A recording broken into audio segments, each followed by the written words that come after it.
교과 해설에 오신 여러분을 환영합니다. 저는 이재진입니다. 한 주간도 주님 안에서 평안하셨습니까?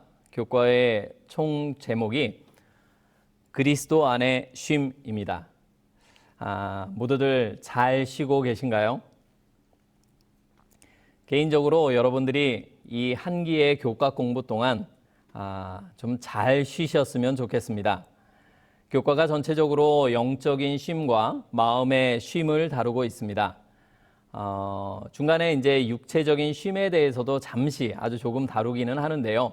전체적으로 이 교과의 무게중심은 영적인 쉼에 있습니다.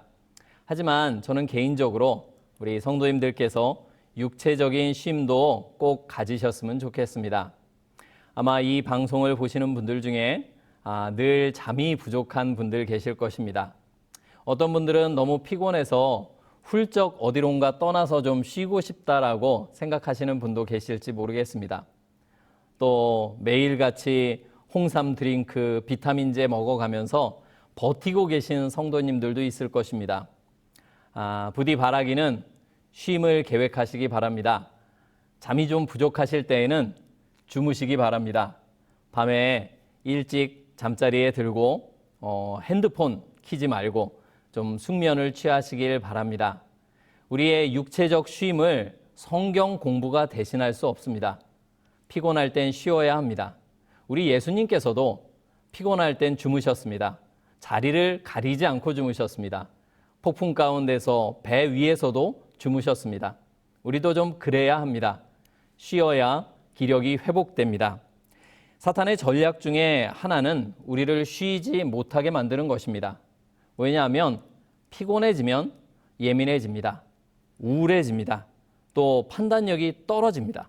그럼 어떻게 될까요? 반드시 관계에 문제가 찾아옵니다. 피곤하니까 아무것도 하기 싫어요. 귀찮아요. 상대방도 거추장스럽게 되는 것입니다. 그러면 어떻게 될까요? 자연스럽게 다툼이 일어나는 것입니다. 이러한 피로로 인한 관계의 위기가 사람 사이에서만 나타나지 않습니다. 피곤하면 하나님도 귀찮습니다. 기도하기도 귀찮고 말씀 보기도 싫습니다. 그저 아무것도 안 하고 싶습니다. 당연히 하나님과의 관계도 소원해질 수밖에 없는 것입니다. 혹시 이 방송을 보시는 분들 중에 졸린 분이 계시면 주무시기 바랍니다.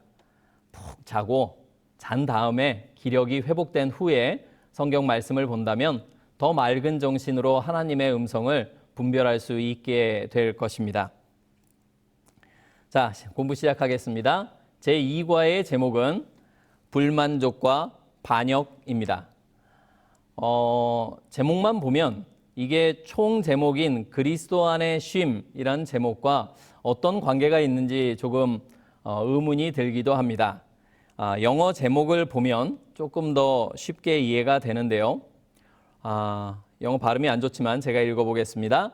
Restless and rebellious입니다. Restless, 그러니까 쉼이 없는 것입니다. 쉬지 못하는 것입니다. 불안한 것입니다. 안절부절 못하는 것입니다. 그런 것과 이 쉬지 못하는 것과 불안과 반항적인 또는 반역적인이라고 번역되는 이 rebellious, 이것이 어떤 관계가 있는지 오늘 교과를 통해서 공부하게 됩니다. 이런 것입니다. 집은 참으로 편안한 장소이죠. 그런데 부부 간에, 가족 간에 다툼이 있게 되면, 싸우거나 관계가 깨어지게 되면 집만큼 불편한 장소가 또 없습니다.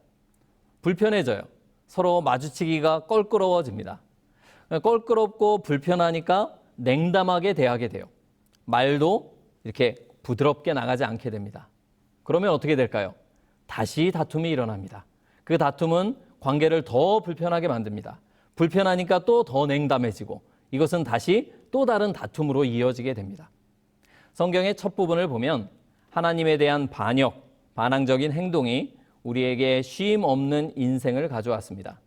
그런데 이것으로 끝나지 않고 쉬지 못하는 사람들은 다시 반항적인 태도로 하나님을 대하게 됩니다. 이 두 가지가 쌍둥이처럼 연결되어 있는 것입니다. 오늘 공부할 내용입니다. 오늘 다루는 내용은 모두 시내산에서 출발해서 가나안으로 가던 여정길에서 그 여정에서 일어난 일들을 다루고 있습니다. 민수기 11장부터 14장의 내용인데요. 일요일 소재에서는 섞인 무리의 음식 불평의 내용이 나옵니다. 월요일 교과에서는 모세를 향한 미리암과 아론의 비난이 등장합니다. 화요일은 12 정탐꾼, 그리고 수요일은 백성들을 위한 모세의 중보 이야기를 공부합니다. 목요일 교과에서는 고집스럽게 하나님이 가지 말라고 했는데 굳이 산지에 있는 아말렉을 공격하러 올라가는 이스라엘 백성들의 이야기를 살펴보게 됩니다. 이 사건들을 통해 우리가 중점적으로 볼 것은 이 질문입니다. 왜 그랬을까? 그들은 왜 그랬을까요? 그들은 왜 그렇게 불평했을까요? 미리암과 아론은 왜 그렇게 비난을 했을까요? 또 12 정탐꾼들은 왜 그렇게 부정적인 보고를 했을까요? 또 이스라엘은 왜 말을 듣지 않고 아말렉을 공격하러 나갔을까요? 왜 그랬을까? 그 질문에 대한 해답을 좀 살펴보고자 합니다. 이 과의 핵심 주제는 한마디로 표현하면 믿음으로 말미암는 쉼입니다. 이러한 불안과 반항 그리고 반역, 쉬지 못함이 어디서 비롯되는가? 그것은 바로 믿음의 부족에서 비롯되었습니다. 불신이 그 원인인 것입니다. 이 보시는 이 사진은 새끼 원앙이, 잘 아시는 원앙입니다. 그 새끼 원앙이 이소하는 장면입니다. 둥지를 떠나는 것입니다. 어미 원앙은 새끼들의 안전을 위해서 아주 높은 나무의 구멍에다가 둥지를 틉니다. 그러면 이제 그 둥지를 틀고 새끼를, 그 알을 품고 있다 보면 새끼들이 이제 부화를 하게 되죠. 그러면 곧 그 둥지를 떠납니다. 그런데 이 둥지의 높이가 굉장히 높습니다. 어미 원앙은 먼저 둥지에서 나와서 뛰어내립니다. 물론 어미는 날 수 있습니다. 그래서 뛰어내려서 땅에 사뿐히 착지한 후에 새끼들을 부르기 시작합니다. 그러면 이 둥지에서는 난리가 납니다. 새끼들이 어떻게 할까요? 보시다시피 새끼들의 날개가 아직 성숙하지 않았습니다. 절대로 날 수가 없습니다. 그런데 이 나무는 굉장히 높습니다. 엄마 원앙은 밑에서 땅에서 새끼들을 부릅니다. 계속 부릅니다. 소리를 쳐 부르는데 이 새끼 원앙들은 둥지에서 떠나기가 너무나 두려운 것입니다. 안절부절 못합니다. 엄마가 갈 것 같아요. 엄마가 오라고는 하는데 갈 수가 없어요. 용기가 나지 않는 것입니다. 어미 원앙은 아랑곳하지 않고 계속 새끼들을 부릅니다. 뛰어내리라는 것입니다. 새끼 원앙들의 엄마를 향한 믿음이 시험대에 오르게 됩니다. 새끼들이 어떻게 할까요? 이 원앙들은 뛰어내립니다. 주저주저 하다가 용기를 낸 한 마리가 뛰어내립니다. 원앙이 어떻게 될까요? 날지 못합니다. 그냥 떨어집니다. 추락하는 것입니다. 새끼들은 있는 그대로 표현하면 땅에 내동댕이 쳐집니다. 어떻게 되었을까요? 새끼 원앙들은 다치지 않습니다. 왜냐하면 아직 너무 작고 너무 가벼워서 충격을 덜 받는 것입니다. 그래서 뼈도 상하지 않습니다. 믿음의 부름을 따라가면 쉼이 있습니다. 그런데 믿고 뛰지 못하면, 믿음으로 행동하지 않으면 불안한 것입니다. 안절부절 못하게 돼요. 새끼 원앙들은 그 위에서 머무르면 머무를수록 불안에 시달리게 됩니다. 뛰었다가 다치면 어떡하지? 엄마가 날 두고 떠나면 어떡하지? 엄마가 없는 동안 천적이 오면 어떡하지? 계속 걱정과 불안 가운데서 있게 되는 것입니다. 믿음의 순종이 우리에게 쉼을 가져다 줍니다. 이것이 이번 과의 주제입니다. 쉼은 믿음으로 말미암아 우리에게 임합니다. 기억절을 읽겠습니다. 그들에게 일어난 이런 일은 본보기가 되고 또한 말세를 만난 우리를 깨우치기 위하여 기록되었느니라. 고린도전서 10장 11절의 말씀입니다. 성경의 모든 기록들은 우리를 위해 기록되었습니다. 다른 누군가를 위해서가 아니라 나를 위해서 기록된 것입니다. 이 관점을 가지고 보면 성경이 좀 다르게 보입니다. 믿음의 선조들의 실패가 왜 기록되었는가? 왜냐하면 우리 모두도 많은 시간이 지났지만 또 공간적으로도 다른 환경 가운데 살고 있지만 우리도 꼭 같은 실패와 실수를 할 수 있기 때문에 그렇습니다. 그럴 위험이 있기 때문에 성경에 그들의 실패가 기록되어 있습니다. 하나님께서 우리는 실패하지 말라고, 실수하지 말라고, 혹 실패했더라도 다시 회개하고 돌아오라고 이 기록들을 남겨두셨습니다. 오늘 기록들을 통해서 그 교훈들을 배우게 되기를 바랍니다. 일요일 교과는 제목이 광야에서의 불만족입니다. 민수기 11장에 나온 에피소드죠. 반찬 투정하는 내용입니다. 고기 달라, 마늘 달라. 그러나 이 음식 투정 이면에 더 심각한 문제가 있습니다. 그 시간적 배경부터 좀 살펴보겠는데요. 출애굽을 하고 나서 이스라엘 백성이 시내산까지 도착할 때 한 약 2개월이 소요되었습니다. 그리고 시내산에 도착해서 그들은 11개월간 그곳에서 머물렀습니다. 그리고 11개월이 지난 후에 출애굽부터 따지면 1년이 좀 넘은 후에 그들은 드디어 길을 떠났습니다. 이 11개월은 굉장히 편하게 지냈어요. 물론 그들이 텐트 천막 생활을 했기 때문에 편하기만 하지는 않았을 것입니다. 하지만 또 지내다 보면 익숙해집니다. 제가 군대에 있을 때 매년마다 한 달짜리 야외 훈련이 있었습니다. 그 한 달짜리 야외 훈련에서 텐트를 치고 군용 텐트가 지금처럼 캠핑용 텐트처럼 안락하지 않습니다. 아주 작은 텐트를 치고 그 텐트에서 2명이서 2인 1조로 생활을 하게 됩니다. 누우면 어깨가 닿아요. 얼마나 불편한지 모릅니다. 비가 오면 물건들이 다 젖습니다. 그런데 거기서 한 일주일쯤 지내고 보면 일주일만 지나면 익숙해집니다. 그리고 그 텐트가 아주 아늑한 내 집처럼 느껴져요. 이 이스라엘 백성도 그랬을 것입니다. 이 11개월을 그렇게 시내산에서 보냈어요. 텐트에서 지냈지만 딱히 고생할 일이 없었습니다. 먹을 것은 만나로 제공되었습니다. 먹을 거 매일 제공되고 딱히 할 일도 없으니 11개월짜리 약 1년짜리 휴가와 같은 시간을 보냈습니다. 그러다가 길을 떠난 것입니다. 3일을 걸었습니다. 구름 기둥을 따라서 3일을 걸었어요. 짜증이 났겠죠? 덥고 힘들었습니다. 그래서 그들이 불만을 터뜨립니다. 나중에 이름이 다베라라고 붙여진 곳에서 불만을 터뜨립니다. 그들이 악한 말로 하나님을 원망하였습니다. 힘들어 죽겠네, 못 해먹겠다, 가기 싫다, 원망을 했어요. 그래서 진영에 불이 납니다. 이스라엘 진영 한 귀퉁이에서 불이 났어요. 모세가 이 불을 기도로 끄게 됩니다. 그 이후에 이 음식 투정이 시작됩니다. 좀 안정이 되나 했더니 섞인 무리들이 나서서 불만을 토로하기 시작했습니다. 고기를 줘라, 생선을 줘라, 마늘을 줘라, 파를 줘라, 수박 먹고 싶다. 이런 거 못 먹어서 우리가 지금 기력이 쇠하고 있다. 그렇게 불평하였습니다. 그러나 이것은 문제의 아주 표면적인 문제, 표면적인 증상일 뿐이고요. 원인은 따로 있었습니다. 원인은 무엇이었습니까?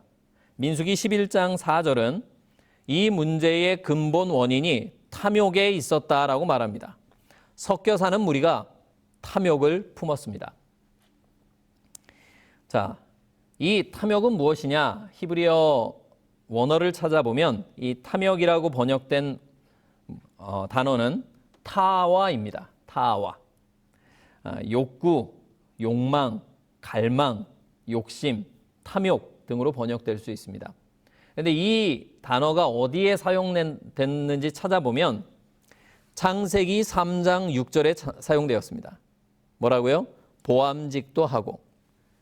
하와가 선악과를 보고 보암직도 하고 먹음직도 하다라고 생각했을 때 그 직도하고 하는 그 부분이 이 타와입니다. 이것을 신약 성경에서 사용된 용어로 바꾸면 에피디미아라고 나와 있습니다. 충동, 욕망, 갈망이라고 번역이 되어 있습니다. 이 단어는 요한일서 2장 16절에 사용되었습니다. 안목의 정욕 할 때 이 정욕이 바로 에피디미아입니다. 욕구나 욕망 자체가 나쁜 것은 아닙니다. 왜냐하면 그 욕구와 욕망을 하나님께서 창조 때에 우리에게 심어주셨습니다. 문제는 죄로 왜곡된 욕망입니다. 죄가 욕망을 왜곡시켜버렸어요. 그래서 우리가 우리의 욕망을 바라볼 때 이 욕망이 하나님의 뜻과 하나님의 법과 하나님의 마음과 일치하는 것인지 점검할 필요가 있습니다. 민수기 11장의 문제는 근본적으로는 겉으로는 음식 문제였지만 근본적으로는 어떤 문제였냐면 그들이 하나님을 등지고 하나님이 원치 않는 세상을 향해 가고자 하는 욕망을 품었다는 데 있었습니다. 그것이 문제의 본질이었어요. 음식은 증상에 불과했습니다. 본질은 그들의 마음이 하나님이 주시는 것 말고 다른 것을 원한다는 데 있었습니다. 하나님은 만나를 날마다 공급하고 계셨는데 그 만나 말고 내가 먹고 싶은 거, 옛날에 먹었던 거, 즐겨 먹었던 거, 그거 먹고 싶다고 하는 것입니다. 그러니까 하나님 말고 다른 것을 원하는 그 마음이 문제였습니다. 음식을 해결해 주었다면 그 문제가 해소되었을까요? 그들의 불만이 해결되었겠습니까? 아마 그렇지 않을 것입니다. 또 다른 문제들을 들고 나올 것입니다. 우리가 우리의 욕망을 하나님께 맞춰야지 내 욕망에 하나님을 맞출 수는 없습니다. 그러면 반드시 실패하고 망하게 됩니다. 사람의 욕심은 하나님도 채울 수가 없습니다. 하나님은 우리의 필요를 채우시지만 우리의 욕심은 채워주지 않으십니다. 욕망의 노예, 타와의 종이 된 사람들은 절대로 쉼을 얻지 못합니다. 왜냐하면 종이 되었기 때문입니다. 욕망에 이끌려서 이리저리 끌려다니게 됩니다. 그래서 쉼 없는 삶을 살게 되는 것이죠. 지난주에 이 그림을 보여드렸습니다. 엄마가 아기를 안고 있습니다. 그리고 말씀드렸습니다. 엄마의 존재가 아기에게 쉼을 준다. 하나님의 임재가 우리의 쉼의 바탕이 됩니다. 그런데 이 다베라에서 이스라엘 백성들은요, 하나님의 임재를 보고 느끼고 있었습니다. 민수기 10장 34절입니다. 그들이 진영을 떠날 때에 낮에는 여호와의 구름이 그 위에 덮였었더라. 구름 기둥이 그들과 하나님이 함께 계시다는 것을 너무나 명백하게 보여주고 있었습니다. 그런데도 그들은 쉬지 못했습니다. 그런데도 그들은 불안하였습니다. 그런데도 그들은 안절부절하지 못했습니다. 왜 그랬을까요? 그들이 믿음을 화합지 않았기 때문입니다. 아무리 하나님이 함께 계셔도 우리가 믿음을 활용치 않으면 우리에게 유익이 되지 못하는 것입니다. 이 문제의 발단은 섞여 사는 무리였습니다. 출애굽기 10장 38절에는 이들을 중다한 잡족이라 소개합니다. 이 사람들의 정체가 분명치는 않은데 이스라엘 민족은 아니었던 것으로 보입니다. 이들은 이스라엘 중에 섞여서 애굽을 떠났습니다. 같이 출애굽하였습니다. 그러나 하나님과 연합하지는 않았습니다. 분위기에 휩쓸려서 하나님의 권능을 보고 애굽에 재난이 임하고 하나님의 놀라운 권능을 보니까 같이 가야 될 것 같았어요. 그래서 같이 떠났습니다. 하지만 그들의 마음은 하나님과 연합하지 않았습니다. 그들은 다른 기대를 품었어요. 상상하고 기대하는 것이 달랐습니다. 하나님을 믿는 것이 아니라 내가 기대하는 어떤 결말을 믿는 것입니다. 나의 기대를 믿는 거예요. 하나님이 주시는 것을 감사함으로 받는 것이 아니라 내가 기대하고 내가 예상하고 내가 소망하는 어떤 결말의 모습이 있는 것입니다.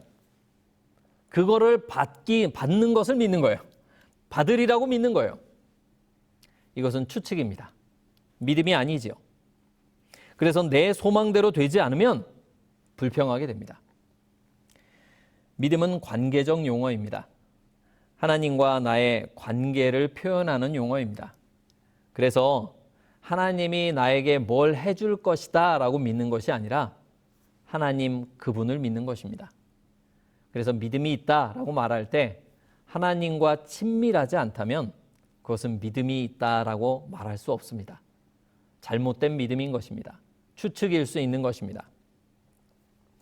자, 하나님을 제대로 믿으면 그 믿음은 쉼을 가져옵니다. 이 목요일 교과에서 믿음과 추측에 대해서 좀 더 살펴보도록 하겠습니다. 월요일 교과의 제목은 반역의 전염성입니다. 백성들의 반역적인 이 반항적인 정신이 어떻게 이스라엘 최고 지도자들에게 영향을 미쳤는지 하는 내용을 다루고 있습니다. 보시는 대로 아론과 미리암 그리고 모세입니다. 성경에서 이런 남매들을 찾기가 쉽지 않습니다. 세 남매가 모두 영적이고 국가적인 지도자로 성장하였습니다. 셋 다 훌륭한 사람이었어요. 이 아론과 미리암의 실패의 기록이 워낙 인상적이다 보니까 이 사람들 별 볼 일 없는 사람처럼 느껴지는 것이 사실입니다. 그러나 그 면면을 살펴보면 이들 굉장히 훌륭한 사람들이었습니다. 우리처럼 단순히 실패했을 또 실수했을 뿐입니다. 미리암은요, 우리 모세를 그 아기 모세를 구할 때의 장면을 보면 미리암은 어렸을 때부터 범상치 않은 인물이었습니다. 그 대담함과 용기, 총명함이 남다른 인물이었어요. 아론도 마찬가지였습니다. 그는 말을 매우 유창하게 하는 사람이었을 뿐만 아니라 자신의 동생이었지만 모세를 도와서 겸손하게 2인자의 자리에서 충실하게 하나님의 일을 하는 사람이었습니다. 훌륭한 제사장이었습니다. 하나님이 단순히 너 모세의 형이니까 그래 너도 한 자리 줄게 이렇게 준 것이 아닙니다. 시킬만 하니까 시킨 것입니다. 약점은 있었지만 훌륭한 사람이었습니다. 그런데 사탄이 이 멋진 세 남매를 뒤흔듭니다. 자, 이 문제에도 표면적인 것과 그 바탕이 되는 원인은 조금 다릅니다. 민수기 12장 1절입니다. 모세가 구스 여자를 취하였더니 그 구스 여자를 취하였으므로 미리암과 아론이 모세를 비방하니라. 민수기 12장 1절의 말씀입니다. 구스는 이디오피아입니다. 물론 이 모세의 아내는 십보라였습니다. 그는 미디안 사람이었고 아브라함의 후손이었습니다. 근데 얼굴이 좀 거무튀튀했나 봐요. 거무잡잡하였던 것으로 보입니다. 이 말씀을 기반으로 해서 어떤 화가는 저렇게 십보라를 아예 이디오피아 여인으로 묘사하기도 하였습니다. 그러나 실제로는 구스 여인이 아니었어요. 아마도 이 구스 여인이란 표현은 미리암이 이 십보라를 비방할 때 이렇게 깎아내릴 때 쓴 표현이 아닌가 생각합니다. 이 아내의 이야기는 빌미였을 뿐인데요. 항상 드러난 증상 안에 또 밑에 감추어진 원인이 있습니다. 미리암은 모세를 비방합니다. 여기 보면 모세를 비방하니라. 이 비방하니라의 이 히브리어 동사는 여성형 단수입니다.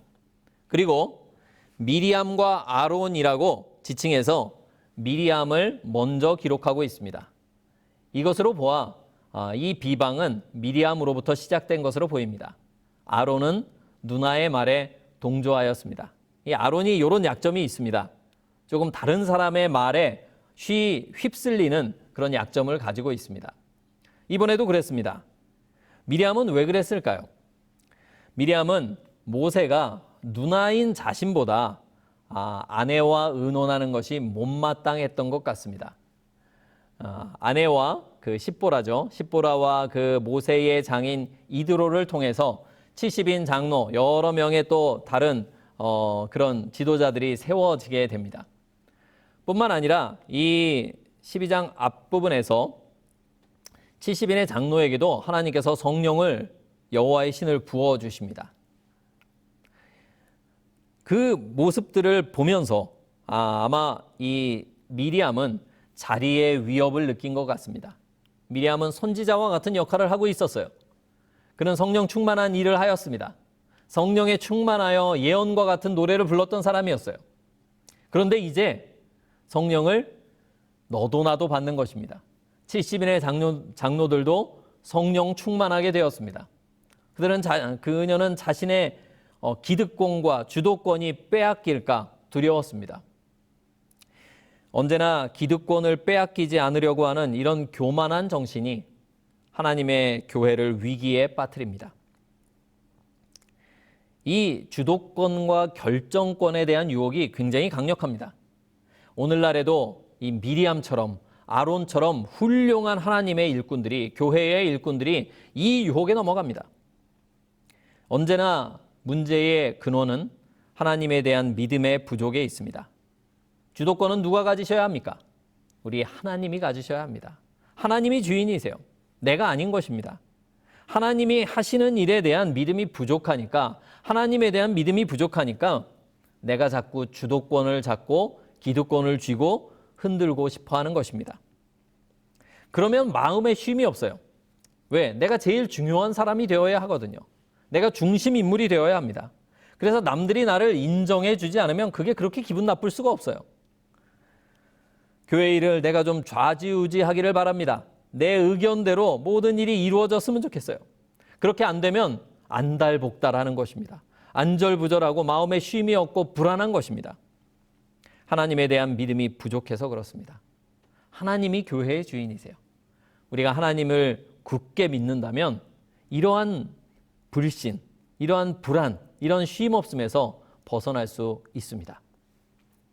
이 일로 말미암아 미리암은 문둥병에 걸리게 되었습니다. 문둥병은 어떤 병입니까? 심각한 피부병입니다. 그런데 그 치명적인 증상 중에 하나는 신경을 마비시킨다는 것입니다. 형제 비방은 문둥병과 같습니다. 치료가 잘 안 됩니다. 불치병이에요. 예수 그리스도의 보혈 외에는 치료 방법이 없습니다. 그리고 문둥병처럼 이 형제 비방이라는 병은 우리의 신경을 마비시킵니다. 사실 형제를 비방하고 형제 자매를 공격하는 것은 내 자신을 해치는 것입니다. 한 몸이거든요. 같은 그리스도의 지체인 것입니다. 형제들 비방하고 공격해서 그들을 다치게 할 때 그 피해는 나 자신에게도 옵니다. 근데 이게 문둥병과 같아서요. 남을 비방하면서 내가 아픈 줄을 모르는 것입니다. 신경이 마비돼 버린 것입니다. 아론과 모세는 이렇게 된 미리암을 위해서 중보합니다. 하나님께서 그들의 기도를 들으셨고 미리암을 치유해 주셨습니다. 이것이 하나님이 원하시는 모습입니다.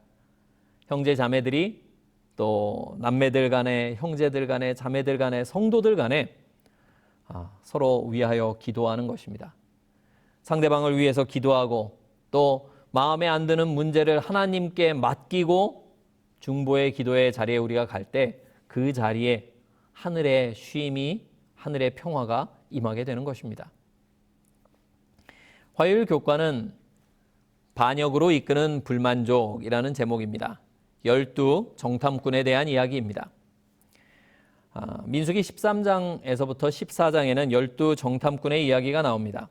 각 지파에서 모세는 족장들, 지도자들이죠. 지도자들 한 명씩을 뽑아서 12명을 가나안 땅을 조사하라고 보냈습니다.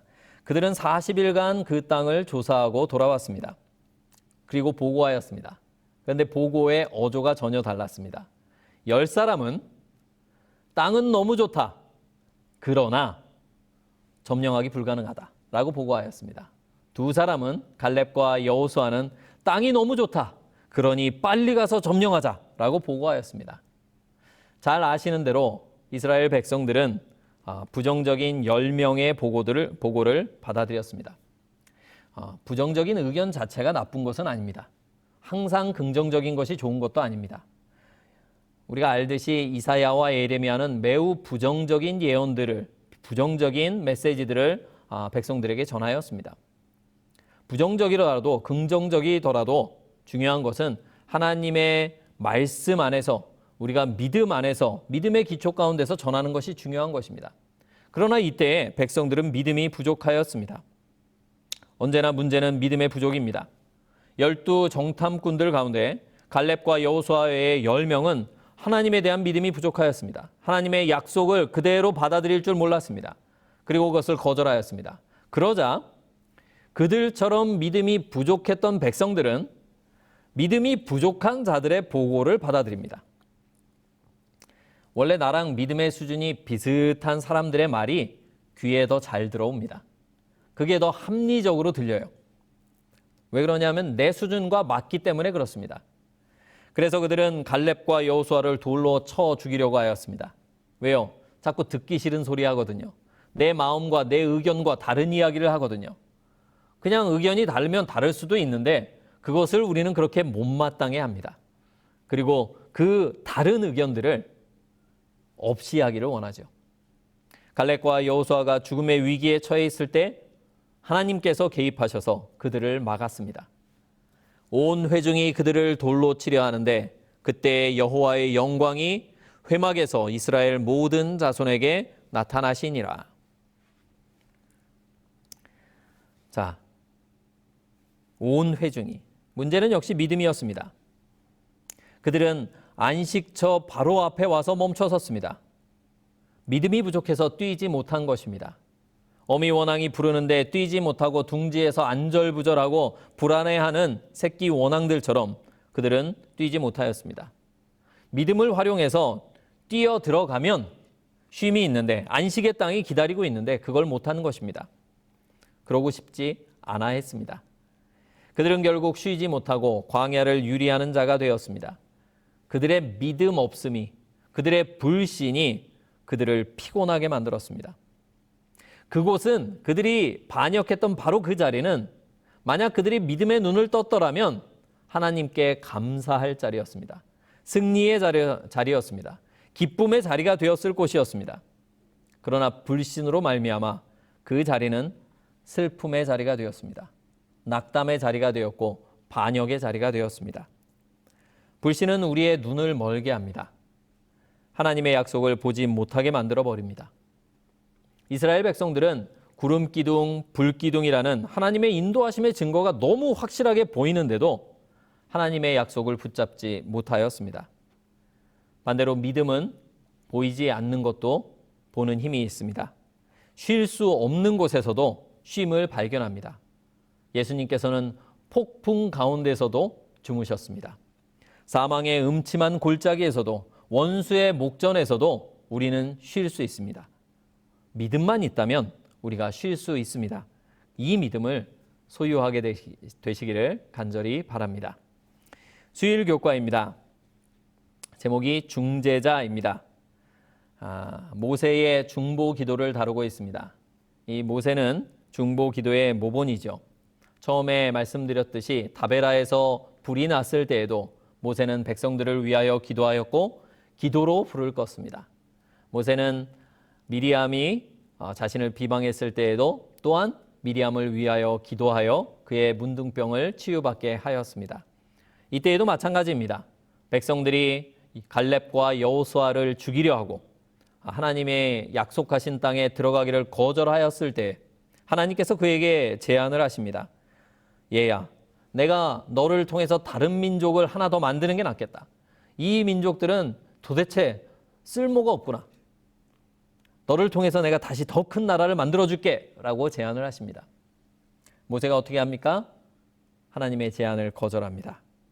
모세는 하나님의 진심을 알아볼 줄 알아보는 그런 사람이었습니다. 그래서 모세는 중보 기도를 선택합니다.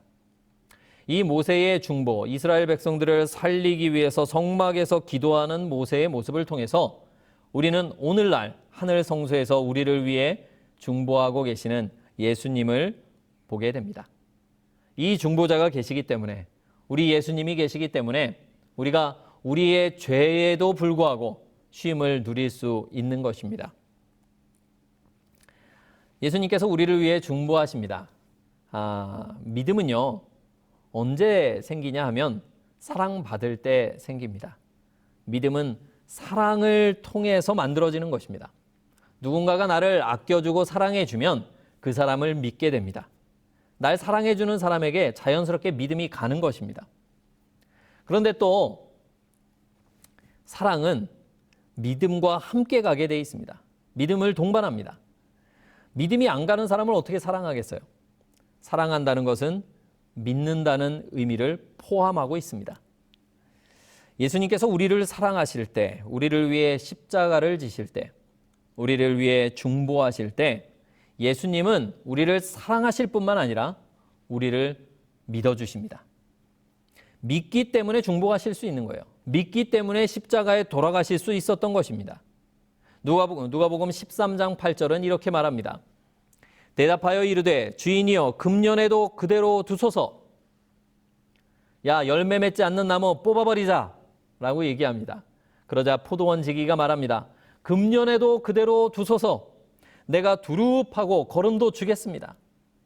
예수님께서 우리에게 이렇게 하시는 것입니다.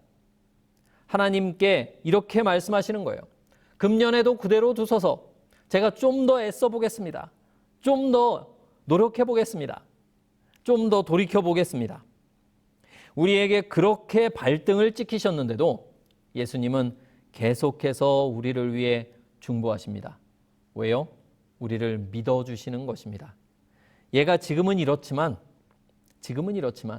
지금 또 거절했지만 이 아이가 결국은 회개할 것이다.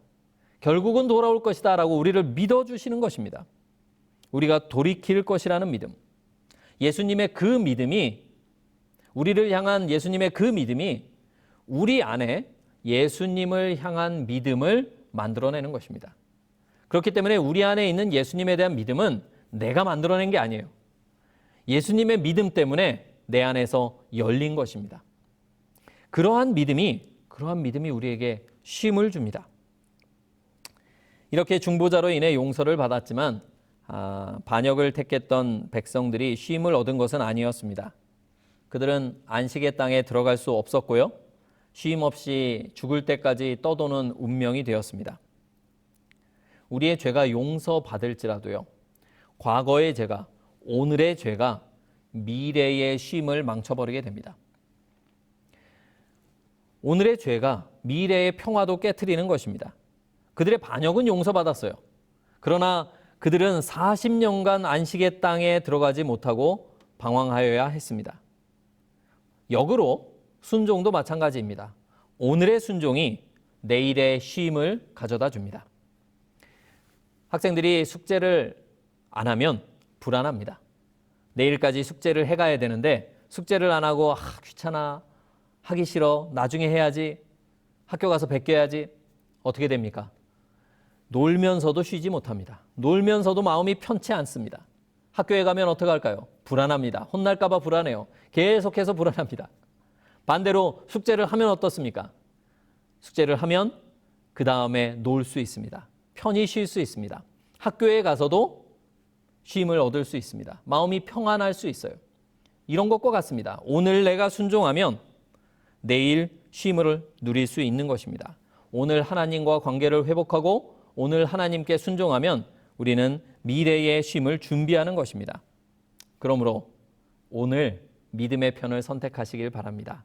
순종을 통해서 미래의 쉼을 만들어 나가시길 간절히 바랍니다. 목요일 교과입니다. 믿음 대 추측. 모세의 중보를 통해서 이 이스라엘 백성들이 용서를 받았습니다. 그러나 그들에게 믿음이 생긴 것은 아니었습니다. 그들은 여전히 믿고자 하지 않았습니다. 하나님의 말씀을 있는 그대로 받아들이지 않았습니다. 그들은 이제서야 뒤늦게 가나안을 정복하겠다고 나섭니다. 도대체 왜 이럴까요? 이러나 저러나 이들은 계속 하나님의 말씀을 안 듣고 있습니다. 계속 반항하고 있는 것입니다. 그들은 지금이라도 하나님께서 우리가 이렇게 하면 우리에게 승리를 주실 거야 라고 추측하였습니다. 승리를 주실 것을 기대하였습니다. 그것은 하나님을 믿는 것이 아니었습니다. 그들의 상상일 뿐이었죠. 그들의 기대였을 뿐입니다. 그들은 하나님의 말씀을 믿지 않았습니다. 가지 말라. 이 말씀을 듣고 순종하는 것이 믿음입니다. 그런데 그들은 자신들의 상상과 추측을 믿었습니다. 그리고 그 추측에 따라서 행동하였습니다. 그들에게는 하나님이 아니라 내 추측과 내 기대, 내 상상을 성취시켜줄 신이 필요했던 것입니다. 일요일 교과에서 나온 것과 같습니다. 섞인 무리들은 그들에게 필요했던 것은 하나님이 아니었습니다. 그들은 능력 있는 신, 나에게 복을 줄 신을 필요로 했던 것뿐이었습니다. 그 복도 하나님이 보시는 하나님의 관점에서의 복이 아니었습니다. 내가 기대하고 내가 생각하는 복이었어요. 그걸 기대하고 하나님을 믿었습니다. 그것을 믿음이라고 생각했어요.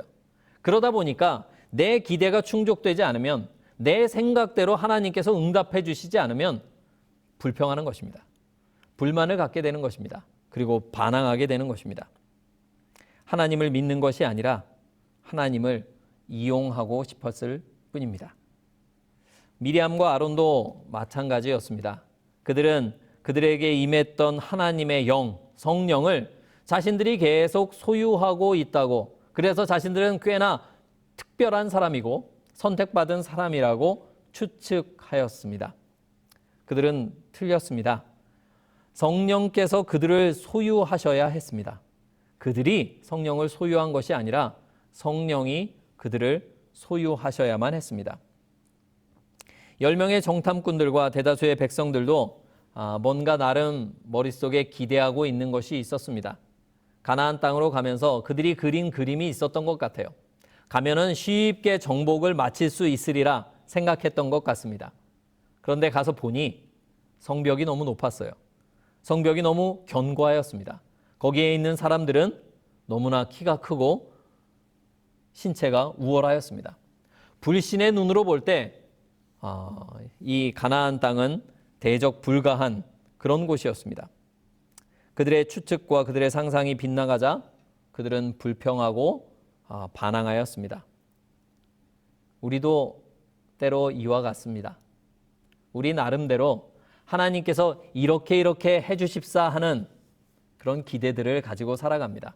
그리고 그 기대를 너무 집착하다 보니 그 기대에 집착하다가 그것이 믿음인 줄 착각합니다. 그래서 성적이 오르기를 바랍니다. 내 아이가 대학이나 입시에 또 취직에 합격하기를 바랍니다. 재산이 증식되기를 바랍니다. 또 병이 치유되기를 바랍니다. 이런 여러 가지 결론들을 맺어놓고 그 결론에 하나님의 능력이 임하기를 간절히 바랍니다. 하나님을 믿는 것이 아니라 나의 기대를 믿고 있는 것입니다. 그러한 추측은 믿음이 아닙니다. 우리는 우리의 추측이 아니라 하나님 그분 자신을 믿고 의지해야 합니다. 믿음은 다시 말씀드리지만 관계적 용어입니다. 하나님과 친밀한 관계를 맺을 때 우리는 믿음이 있다라고 말할 수 있는 것입니다. 그리고 그 친밀한 관계 속에서, 그 믿음의 관계 속에서 우리에게 쉼이 주어지는 것입니다. 금요일 교과에 이렇게 인용문이 나와 있습니다. 그들은 지금에야 그들의 죄된 행위를 성실히 회개하는 것처럼 보였다. 그러나 그들은 저들의 망언과 불순종을 슬퍼하기보다는 오히려 그들의 악한 행동에 따르는 결과를 슬퍼한 것뿐이었다. 죄가 슬픈 것이 아니라, 죄가 싫은 것이 아니라 죄 때문에 당하는 고난이 싫은 것입니다. 이러나 저러나 그들은 계속 반항 중입니다. 가라 할 때는 안 가고 가지 말라 할 때는 가고 결국 그들은 참패를 당하였습니다. 추측은 믿음의 모조품입니다. 이러한 추측은 우리에게 쉼을 가져다 주지 못합니다. 죄는 현실 인식을 왜곡시켜 버립니다. 그래서 현실을 있는 그대로 바라보지 못하게 만들죠. 그리고 그러한 죄는 우리의 쉼을 망가뜨려 버립니다. 정리하겠습니다. 이 모든 일들, 시내산을 떠나서 가나안 접경까지 가면서 경험한 이 일들을 통해 우리가 무엇을 알 수 있습니까? 무슨 일이 벌어졌지요? 사탄이 지금 하나님의 백성들을 맹공격하고 있는 것입니다. 하나님의 백성 중에서 누구를 공격하였습니까? 섞인 무리들을 공격하였습니다. 미리암과 아론, 국가의 최고 지도자들을 공격하였습니다. 12 정탐꾼, 각 지파의 지도자들이었습니다. 그들을 공격하였습니다. 그리고 일반 백성들을 공격하였습니다. 모든 하나님의 전 군대를 공격하고 있는 것입니다. 하나님의 교회를 전체를 뒤흔들고 있는 것입니다. 사탄이 도대체 왜 이렇게 하였을까요? 사탄이 이 이스라엘이 11개월 동안 시내산에 머무르고 있는 동안 칼을 갈면서 준비하고 있었던 것입니다. 이 이스라엘을 무너뜨리기 위해서 준비하고 있었어요. 사탄의 목적은 무엇이었습니까? 이들이 가나안 땅에 들어가는 것을, 가나안 입성을 막는 것입니다. 이것이 사탄의 목적이었어요. 그들로 하여금 실패하게 하는 것이었습니다. 오늘날 우리는 가나안, 하늘 가나안 바로 변경에 와 있습니다. 우리도 이제 하늘 가나안으로 들어가기 직전입니다. 사탄이 뭘 할까요? 교회를 공격할 것입니다. 누구를 공격할까요? 남녀노소 할 것 없이 모두 공격할 것입니다. 단 한 사람도 하늘 가나안에 들어가지 못하도록 방해할 것입니다. 사탄이 이 모든 것을 망치려 하고 있어요. 우리가 쉼의 땅에, 안식의 땅에 들어가는 것을 방해하기를 원하고 있는 것입니다. 우리는 지금 그런 시대에 살고 있습니다. 그렇기 때문에 각성하고 깨어 있어야 합니다. 우리의 영원한 쉼을 망쳐버리고자 사탄이 벼르며 칼을 갈고 우리를 노리고 있습니다. 이 일이 오늘날에도 반복될 것입니다. 그리고 안타깝게도 반복되고 있습니다.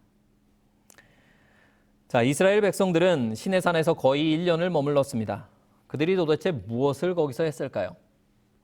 오늘의 교과를 공부해 보니 그들이 시간을 잘 보낸 것 같지는 않습니다. 그들은 시내산에서 뭘 했어야 했을까요? 믿음을 길렀어야 합니다. 하나님의 임재 아래서 하나님이 주신 말씀으로 믿음을 굳건히 했어야 했습니다. 그런데 그렇게 못했어요. 그러자 그들이 그렇게 하지 못했을 때 그들의 가진 그 불신의 틈을 사탄이 파고들었습니다. 그 불신의 약점을 사탄이 공격하였어요. 증상은 여러 가지로 나타났지만 음식을 불평하고 지도자를 불평하고 하나님의 말씀을 듣지 않는 또 부정적인 보고를 하는 여러 가지 다양한 증상이 나타났지만 원인은 하나였습니다. 믿음의 부족이었습니다. 그리고 그들은 광야에서 쉼 없이 유리하는 자들이 되었습니다. 오늘날 우리가 할 일이 무엇일까요? 믿음을 키우는 것입니다. 하나님과 친밀하여지는 것입니다. 이과의 주제는 믿음으로 말미암는 쉼입니다. 믿음이 우리에게 쉼을 가져다 줍니다. 그런데 이 믿음은 하늘에서 뚝 떨어지는 것이 아닙니다. 구하는 자에게 주어지는 것이며 세심하게 키워야 하는 것입니다. 이스라엘 백성들이 왜 그렇게 안절부절하고 반항하였는가? 그들은 하나님을 믿지 못하였습니다. 그들의 불신이 그들로 하여금 쉬지 못하게 만들었습니다. 하나님의 임재가 널렸을지라도 우리가 믿음을 화합지 않으면 우리는 쉼을 경험할 수 없습니다.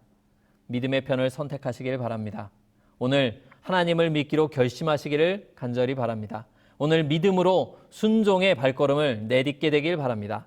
그러면 하늘로부터 쉼이 주어질 것입니다. 우리 공부하시는 모든 성도님들께서 믿음으로 말미암는 쉼을 경험하시길 바라면서 공부를 마치겠습니다. 감사합니다.